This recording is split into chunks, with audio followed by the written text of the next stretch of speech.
Ce 16 juin 1940, il doit prendre la décision la plus difficile de sa vie. Le jamais démenti, la France libre, parce que le gouvernement dont il faisait partie depuis moins de 2 semaines était prêt à se soumettre. Cet affrontement entre Pétain et Reynaud atteint son paroxysme le 15 juin. De Gaulle, qui depuis 9 jours occupe le poste de sous-secrétaire d'État à la guerre, assiste muet à la scène. Je demande la parole. Ce que voit De Gaulle le rend furieux, même s'il n'en laisse rien paraître. D'autant plus furieux que depuis la fin des années 20, il a milité pour une autre doctrine militaire, une stratégie plus offensive, prédisant le pire si on ne l'écoutait pas. Personne n'a voulu l'entendre, et le pire est advenu. De Gaulle prend alors la parole. Monsieur le Premier ministre, Monsieur le Président, si vous le permettez... Il expose un plan audacieux qui permettrait, s'il était exécuté rapidement, de reprendre l'initiative. Et d'assurer la pérennité de l'État. Il propose d'organiser un repli stratégique de toutes les forces alliées encore en état de combattre vers la Bretagne, pour en faire une forteresse, d'où serait ensuite conduite la reconquête du territoire. C'est ce que j'ai appelé la stratégie du réduit breton. Nous avons encore... Si l'offensive allemande a été aussi efficace, c'est parce que les troupes alliées étaient dispersées sur une ligne de front de plusieurs centaines de kilomètres. Mais massées en Bretagne, adossées à la mer, protégées par la flotte et ravitaillées depuis les colonies, les troupes franco-anglaises ne pourraient plus être encerclées. Et les Allemands ne pourraient donc plus imposer leur blitzkrieg. En Bretagne. Et une fois prêts, nous passerions à l'attaque vers l'Est. Quant au gouvernement, il embarquerait pour Alger, d'où il pourrait organiser la défense et la reconquête à l'abri de l'avancée des troupes allemandes. Un plan simple et audacieux, mais que refusent l'état-major et les partisans de l'armistice, Pétain en tête. Churchill, quant à lui, est impressionné.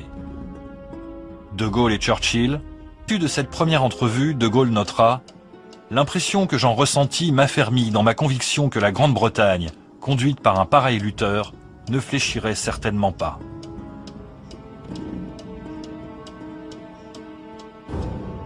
Et de Gaulle, Winston Churchill dira plus tard « De Gaulle, un grand homme ? Il est arrogant, il est égoïste, il se considère comme le centre de l'univers. Oui, vous avez raison, c'est bien un grand homme. » Il lui aurait alors soufflé « Vous êtes l'homme du destin. » L'a-t-il vraiment dit? Des années plus tard, De Gaulle admettra ne pas s'en souvenir. Mais une chose demeure certaine, ce jour-là, quelque chose s'est passé entre Charles de Gaulle et Winston Churchill, qui poussera bientôt le premier à s'embarquer pour l'Angleterre et le second à l'accueillir comme le seul représentant légitime du gouvernement français. Vous ne pouvez plus rester ici. Il faut gagner Alger au plus vite. Êtes-vous prêt, oui ou non, à y aller? Oui. Dans ce cas, je file à Londres dès demain organiser la suite avec les Anglais. Où vous trouverai-je? Vous me retrouverez à Alger. La nuit suivante, De Gaulle quitte Bordeaux et se rend en Bretagne. Un peu avant 17 h, De Gaulle appelle Paul Reynaud depuis le bureau de Churchill au 10 Downing Street. Monsieur le Président, c'est une chance unique. Peut-être la dernière. Le gouvernement britannique, lui annonce-t-il, approuve le projet d'union entre les deux pays. Il faut maintenant que le gouvernement français en fasse autant. De Gaulle, vous vous rendez compte de ce que vous proposez? De tout ce que ça signifie? Monsieur, le temps presse. Il nous faut être audacieux ou disparaître. Churchill prend alors le combiné. Reynaud lui souhaite bonne chance et lui fait remettre 100 000 francs sur les fonds secrets du gouvernement.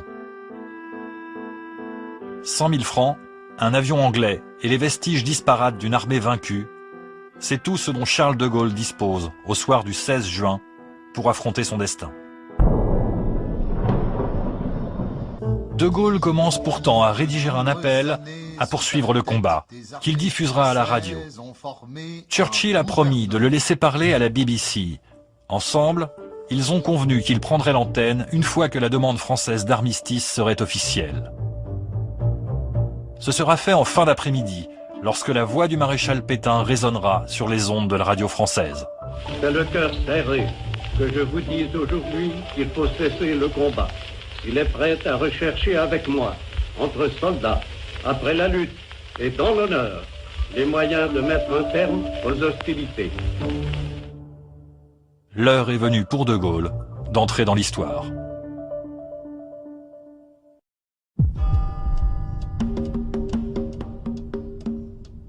Au fil de la journée, De Gaulle réécrit donc son discours à plusieurs reprises, avant de le dicter à Élisabeth de Miribel, une secrétaire de l'ambassade de France qui, la veille, a décidé de rejoindre ce qui n'est pas encore la France libre. À 18h, enfin, De Gaulle se tient, son texte à la main, devant un micro de la BBC. Personne encore ne mesure l'importance du moment. L'appel ne sera d'ailleurs même pas enregistré. Les chefs qui, depuis de nombreuses années, sont à la tête des armées françaises, ont formé un gouvernement. Ce gouvernement, alléguant la défaite de nos armées, s'est mis en rapport avec l'ennemi pour cesser le combat. Comme aujourd'hui, je parlerai à la radio de Londres.